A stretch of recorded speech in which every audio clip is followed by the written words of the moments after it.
So I was watching the TYT post, and it was an elaborate commentary done by Michael Woods Jr. I'm not sure exactly what position he holds at TYT, but he has strung together a series of clips that we're all familiar with of police brutality against minorities, women, black males, black women, shootings, beatings, detainings, assaults, over and over again. Things we've been seeing for years and knowing about for even longer. And everyone wants to get justice. They want these cops to go to jail for what they've done. But that's not going to happen. They'll get some desk duty, some administrative leave with pay, and, they'll come out and say they did the right thing, and then it's over. It doesn't make a difference whether someone's dead or not. But what this country proves over and over again is that if you want to affect change, it's going to cost some money. It shouldn't. That's not the way things should work. But that is how it works in this country. So I'm going to take you back to the O.J. Simpson trial. Now, I'm not going to have every single fact in order, but please bear with me. O.J. Simpson gets off for killing his wife, Nicole Simpson. Everybody believed that he did it. I think everybody still believes that he did it. But he got off.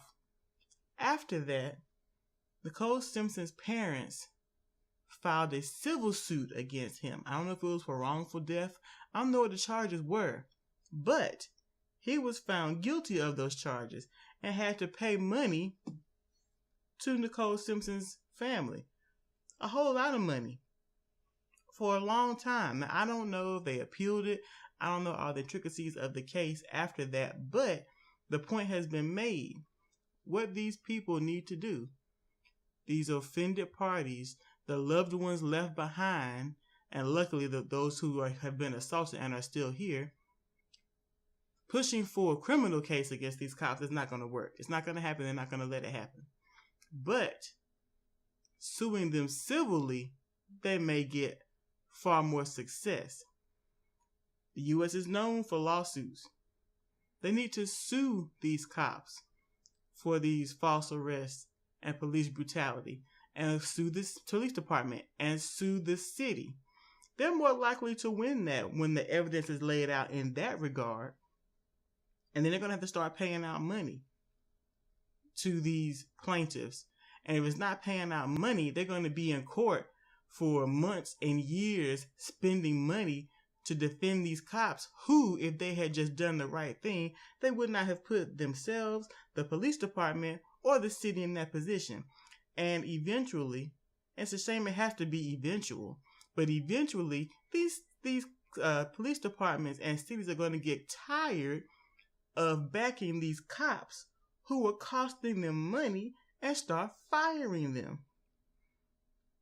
It's a shame that's the way it has to go, but if you hit the pockets, anybody knows if you hit someone's pockets, that's when you're hitting them the hardest. Whether it's one person or 10 people, a police department, a city, a state, a county, or a country, when you start hitting those pockets, then you start to affect change, whether it's for good or for bad.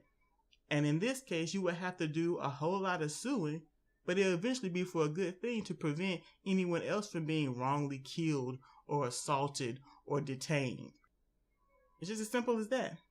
That's the course you have to take, because justice through the criminal system, it's not going to work. There's no justice there. It's been seen over and over again.